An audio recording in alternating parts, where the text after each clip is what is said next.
નમસ્કાર સાધક દર્શકો મિત્રો, આપણે હર મનુષ્ય જાણીએ છીએ કે વિકારો આપણી અંદર પ્રચલિત છે, પૂર્ણપણે નાબૂદ થતા નથી, પણ એને શાંત કરી શકાય છે. તો શું એ વિકારોની સાથે પરમાત્માને પ્રાપ્ત કરવું કે માર્ગ પર ચાલી શકવું એના માટે સંભવ છે કે? તો આ વિષય પર આપણે આજે ચર્ચા કરીશું.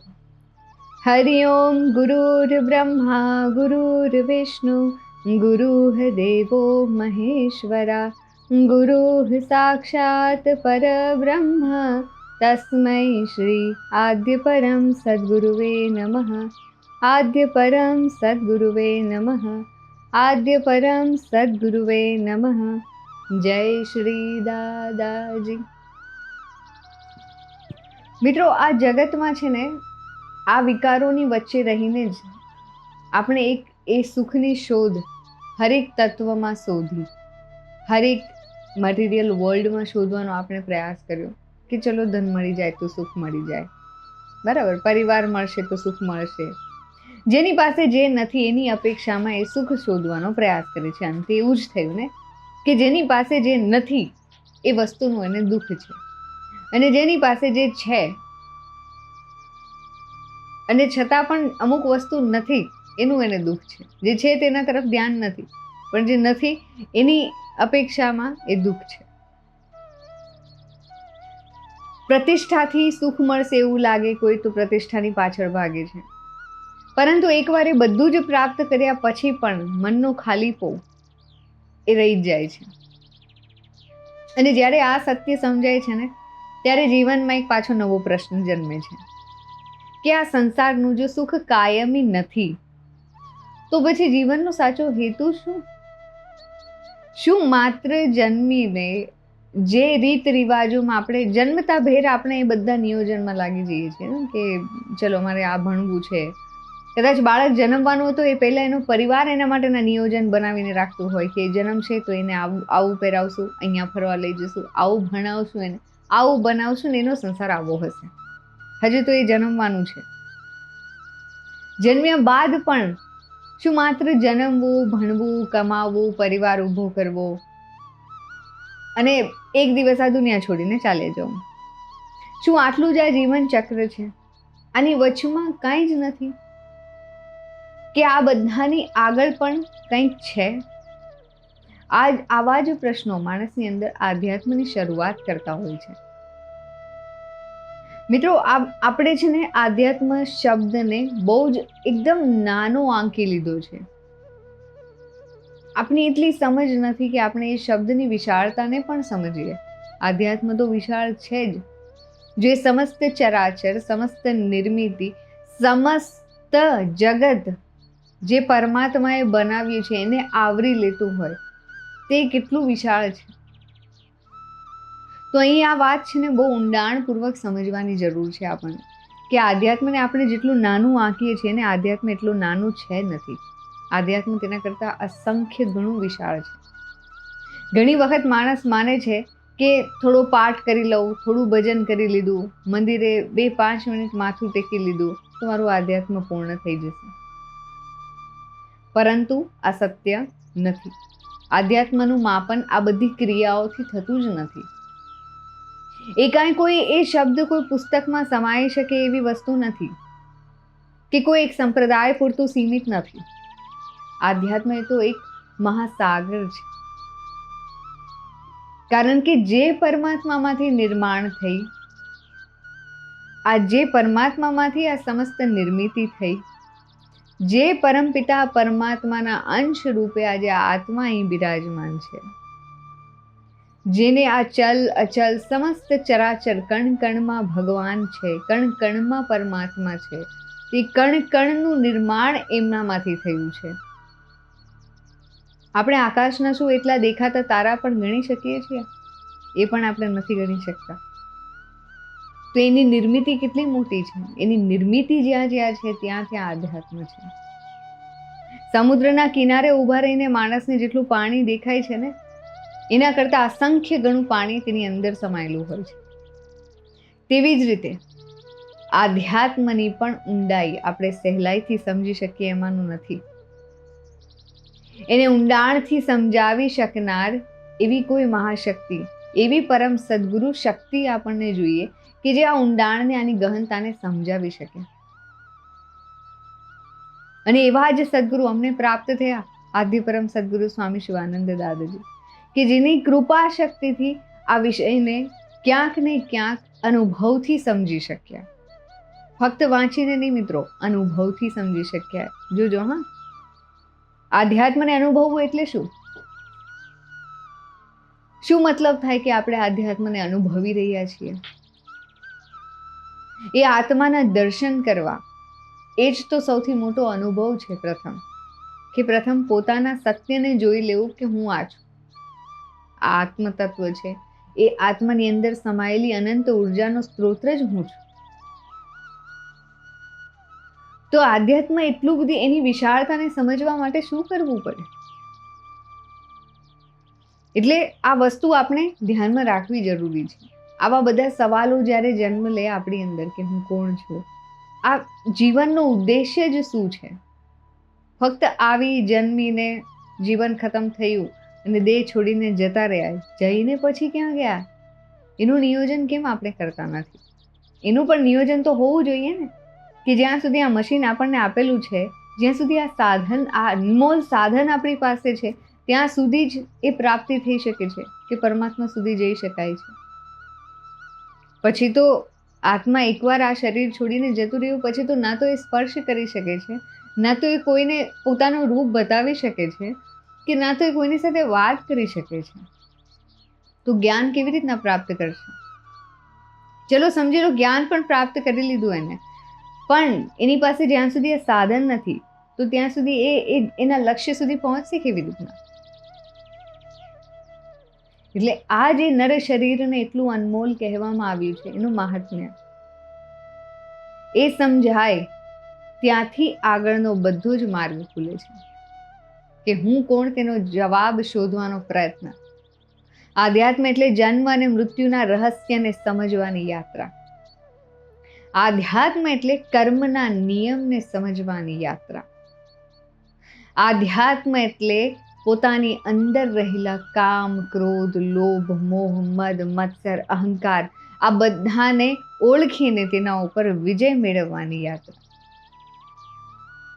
જે બે લગામ થયેલું મન છે, એના પર અંકુશ મેળવવાની પ્રક્રિયા.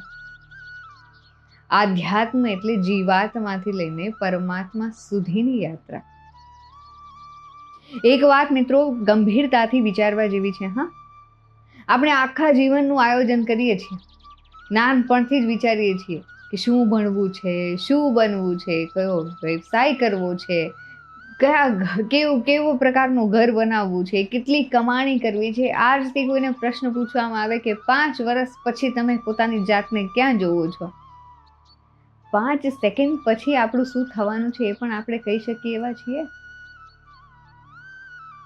10 વર્ષ પછી શું કરવું છે, બાળકોનું ભવિષ્ય કેવી રીતે બનાવવું છે, આ બધું જ આપણે આયોજન પૂર્વક કરીએ છીએ. હા, અહીં સુધી કે ક્યાં ફરવા જવું છે તેનું પણ આયોજન આપણે કરી લઈએ છીએ, હજી એ મોટું નથી થયું ને ત્યાં સુધી.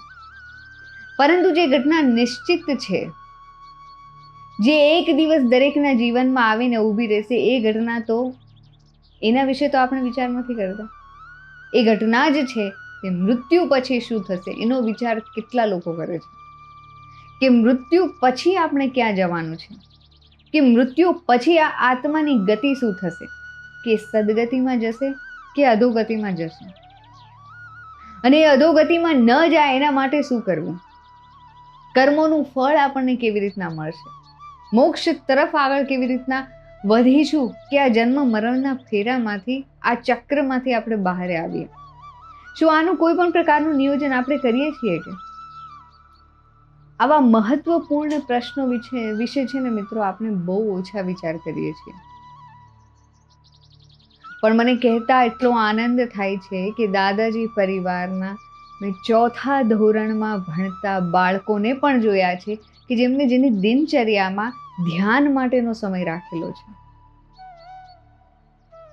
જે બાળક ને આપણે નાનું ગણીએ છીએ, ના સમજમાં ગણીએ છીએ કે એની એટલી બુદ્ધિમત્તા નથી એવું સમજીએ છીએ, એવા બાળકોને મેં આ પરિવારમાં પોતાના માટે પોતાની દિનચર્યામાં ભણતર સાથે પોતાના ધ્યાનનો પણ સમય અલગ રાખીને એ પ્રમાણે એને એ નિયમમાં ચાલતા જોયા છે. તો એની પાછળ એક એની સમજ શક્તિને વિકસાવવા પાછળ કઈ શક્તિ કામ કરતી હશે? તો શું હશે એ દાદાજી કે જેની એટલી અસર એ ચોથા ધોરણમાં ભણતા બાળક ઉપર પણ છે, આટલી પોઝિટિવ અસર. ઘણા લોકો સ્વર્ગ અને નર્ક માત્ર કલ્પના માને છે કે આ કલ્પના માત્ર છે, અહીંયા જ બધું ભોગવવાનું છે ને અહીંયા જ બધું ભોગવીને જતું રહેવાનું છે. પરંતુ આપણા સનાતન શાસ્ત્રો તેને ગંભીરતાપૂર્વક પ્રમાણ સાથે પ્રેક્ટિકલી રજૂ કરે છે. એનું જ પ્રમાણ આપણી સામે છે ગરુડ પુરાણ. નચિકેતા ઋષિ પણ ઉંમરમાં કંઈ મોટા નહોતા, છતાં પણ એ ત્યાં ગયા કે મૃત્યુ પછીની યાત્રા શું છે આ જગતને જ્ઞાન એમને અપાવ્યું. એ માધ્યમ બન્યા આ જગતને આટલું મહત્વપૂર્ણ જ્ઞાન આપવા માટે કે આ સંસારિક ચક્રવ્યૂહ છે, આની અંદર આપણે જન્મ શાના માટે લીધો છે જાણવું જરૂરી છે. અને જન્મ લીધો તો છે પણ મૃત્યુ બાદ ક્યાં જવું છે એ સમજવું અતિ આવશ્યક છે. કારણ કે આપણી પાસે આ એકમાત્ર મોકો છે, એકમાત્ર મનુષ્ય દેહમાં આવ્યા બાદ આ મોકો છે કે આપણે આમાંથી તરી શકીએ, જન્મ મૃત્યુના ફેરા આપણે ટાળી શકીએ એવા સદગુરુના સાનિધ્યમાં. કર્મોના ફળ, આ બધી વિવિધ યાતનાઓ મળવું, આનું વિસ્તૃત વર્ણન ગરુડ પુરાણમાં કરવામાં આવ્યું. અને જેની શાશ્વતી આજે પણ જગત માને છે કારણ કે એ જ્ઞાન પ્રેક્ટિકલ છે. અને આ વાતનો હેતુ ડરાવવાનો નથી પરંતુ જાગૃત કરવાનો છે કે જો આપણે આ નથી કરતા, હરેક માટે સમજી લો કે આ નાની એક એવી એક્સરસાઇઝ કરવી, હરેકે પોતાના ઘરે 5 મિનિટ આંખ બંધ કરીને બેસવું અને પોતાની જાતને એક સવાલ કરવો કે ચલ ઠીક છે, આજે તો આ સત્ય તને દેખાય છે, તું આ સત્ય જીવતું છે, આજે તને આ સત્ય લાગે છે, આ શરીરને જ આ પ્રશ્ન કરવાનો કે તને આ સત્ય લાગે છે, આ સમસ્ત ચરાચર, આ પરિવાર, ઘર, આ બધું તારા માટે સત્ય છે. બસ આંખ બંધ કરીને પોતાના પર કેન્દ્રિત થઈને એકવાર એને પ્રશ્ન પૂછો કે જ્યારે આ ખોળિયું જતું રહ્યું પછી શું? ને ત્યારે મનમાં શું ભાવ જન્મ લે છે ને એ અમારા કમેન્ટ બોક્સમાં નાખજો. શું સવાલ જન્મ લે છે ને એ અમને જરૂરથી પૂછજો, એના પણ જવાબો મળશે. એટલે આ દુનિયામાં જો કોઈ ગુનો કરે છે અને પકડાય છે ને કોઈ પણ જગ્યા પર, તો ત્યાં તો ઘણીવાર પૈસા આપીને છૂટી શકીએ છીએ આપણે, ઓળખાણ અથવા અન્ય ઉપાયો દ્વારા પણ એ સજામાંથી આપણે બચી શકીએ છીએ. પરંતુ સૃષ્ટિના નિયમ અલગ છે. ત્યાં જો ગયા અને જો ગયા એ જગતમાં, સજાવાળા જગતમાં, ત્યાં કોઈની ભલામણ ચાલતી નથી, ત્યાં કોઈ લાંચ રૂશ્વત પણ ચાલતી નથી, ત્યાં કોઈ ઓળખાણ કામ આવતી નથી. ત્યાં માત્ર કર્મોનો તુલાભાર થાય છે, જેવું કર્મ તેવું ફળ.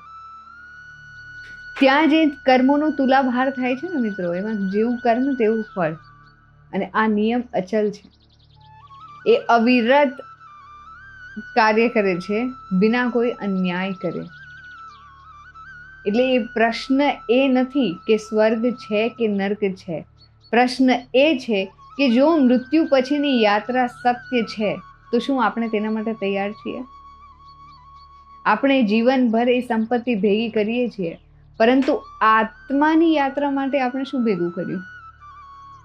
મોક્ષની વાત કરવી તો બહુ સહેલી છે, પરંતુ જ્યાં સુધી અંદરના વિકારો શાંત નથી થતા, જ્યાં સુધી એ કર્મોની આપણે શ્રેણીમાં બેસતા નથી કે પરમાત્માની નજરમાં કયા શુદ્ધ કર્મો છે, એ શ્રેણીમાં આપણે બેસતા નથી, તો મોક્ષ છે ને એ ફક્ત ચર્ચાનો વિષય બની રહે છે, પ્રાપ્તિ દૂરની વાત છે. અને આપણે જે વાત કરીએ છીએ ને એ પ્રાપ્તિ માટેની છે. દાદાજીનું સાનિધ્ય આ બધા શબ્દોની પ્રાપ્તિ માટે છે. એમનું જ્ઞાન એટલું પ્રેક્ટિકલ છે કે એમને એમના શિષ્યોને આ બધા જગતના દર્શન સુદ્ધા કરાવ્યા છે, એમનું સામર્થ્ય છે. કે વિકારોને કેવી રીતના બેલેન્સ કરવા આજે એમના શિષ્યો જાતે એ વસ્તુઓની પ્રક્રિયાઓ પોતાની જાતે પોતાના પર કેન્દ્રિત થઈને આવી સાધનાઓ કરે છે. દેખાય છે સંસારની વચ્ચે જ, રહે છે સંસારની વચ્ચે જ, પણ છતાં પણ પોતાના સમયના નિયોજન કરે છે. એમને જે માર્ગદર્શન કર્યું એ પ્રમાણે આધ્યાત્મિક સંસારની યાત્રા તે લોકો કરે છે કે સંસારમાં પણ દેખાય છે અને આધ્યાત્મમાં પણ એ બધા અવ્વલ છે. પણ એટલું પ્રબળ માર્ગદર્શન હોય તો આ બધું સંભવ છે. અને આ જ મનુષ્ય સાચા બંધનો એ નથી સમજતો. આધ્યાત્મ કોઈ બંધન નથી, એ તો આઝાદી છે. આ બધા વિકારોથી આઝાદી. પરંતુ આ વિકારો આપણી પાસેથી હરેક વસ્તુ છીનવે છે.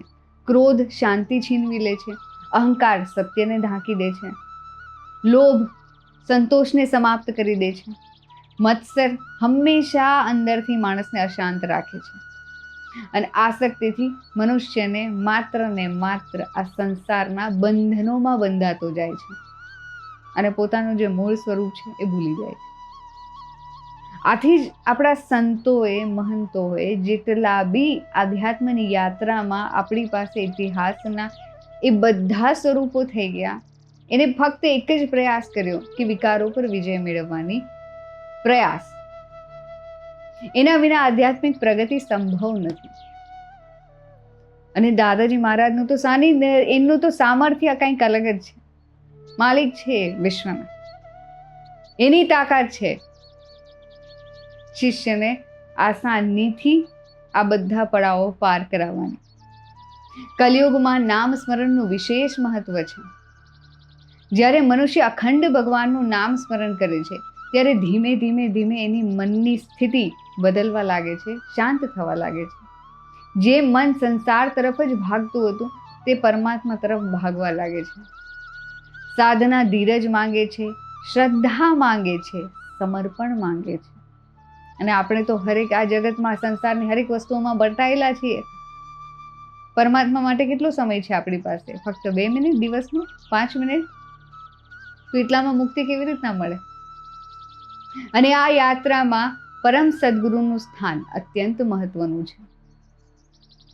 પરમ સદગુરુ માત્ર ઉપદેશ નથી આપતા, તેમની તપોશક્તિ, સાધના અને કૃપાના પ્રભાવથી શિષ્ય અંતઃકરણમાં આધ્યાત્મિક જાગૃતિ એની અંદર પ્રગટે છે.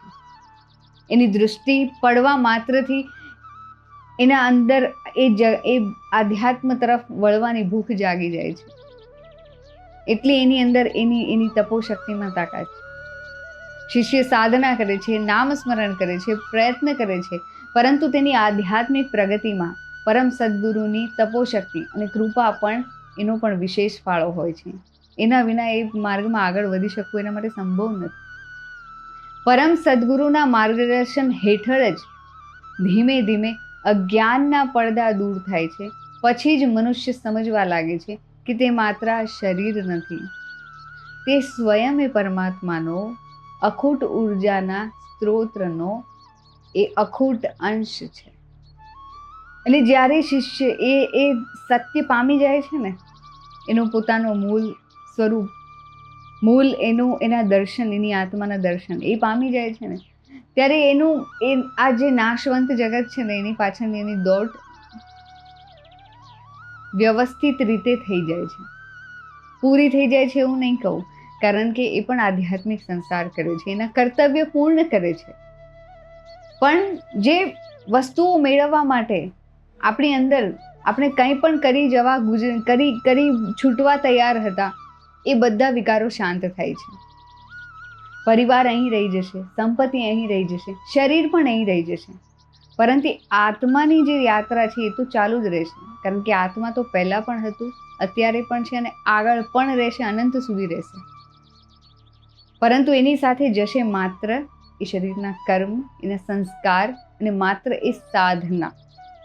આથી જ મનુષ્ય જન્મને દુર્લભ કહેવાયો ને, કે આપણે અહીં માત્ર ભોગ માટે આવ્યા નથી, ભોગ ભોગવવા માટે ભાગ્ય ભોગ યોની છે ને. જો એ આપણને ભોગ ભોગવવા માટે જ પરમાત્માએ જન્મ દેવો હોત તો ભોગ યોની શું નહોતી? એ યોનીમાં આપણને જન્મ દીધો હોત. પરંતુ એમની કૃપાથી કંઈક એમની કૃપા હશે, એટલા માટે જ એમને મનુષ્ય યોનિમાં આપણને જન્મ દીધો.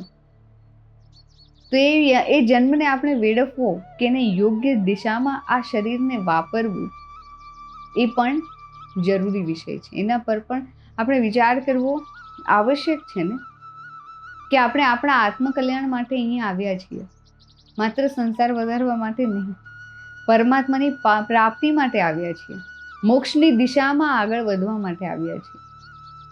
ધન કમાવવું, પરિવાર પાલન કરવું, આપણી સમસ્ત જવાબદારીઓ નિભાવવી, પરંતુ જીવનનો અંતિમ હેતુ ક્યારે ભૂલવો નહીં. કારણ કે એક દિવસ બધું પાછળ રહી જશે, પરંતુ આત્માની યાત્રા તો આગળ ચાલુ જ રહેશે ને. પણ એને કયું શરીર આપવામાં આવશે, કેટલી યાતનાઓ આગળ થશે,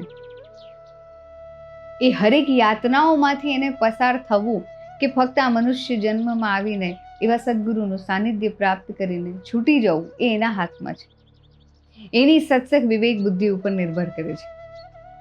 એટલા માટે જીવને માત્ર સંસાર માટે નહીં, સાધના માટે પણ જીવવું, માત્ર ભોગ માટે નહીં, પરંતુ યોગ માટે પણ જીવવું, માત્ર શરીર માટે નહીં, પરંતુ આત્મા માટે જીવવું. અને જ્યારે પણ આ સમજણ જીવનમાં ઉતરે છે ને, ત્યારે મનુષ્ય ધીમે ધીમે ધીમે ધીમે નરથી નારાયણ બનવાની યાત્રા શરૂ કરે છે. અને આ જ માનવ જીવનની સાચી સફળતા છે. અને આ જ આધ્યાત્મિક જીવનનું પરમ લક્ષ્ય છે કે આ જીવન મૃત્યુમાંથી મુક્ત થવું. જય શ્રી દાદાજી.